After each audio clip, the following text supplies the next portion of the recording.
How did one developer's typo lose his company $440 million?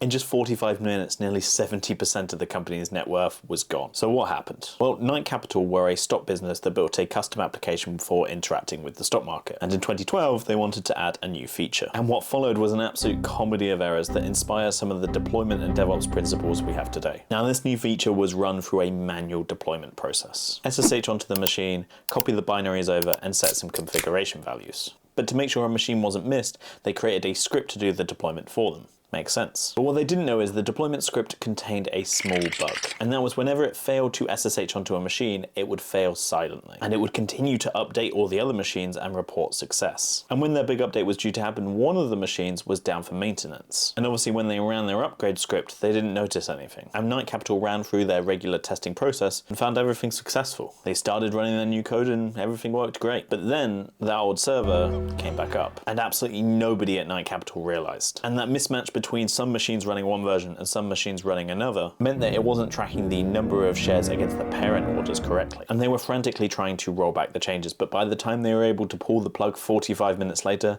the damage had already been done. And they had lost $440 million in bad trades, all because of one deployment error.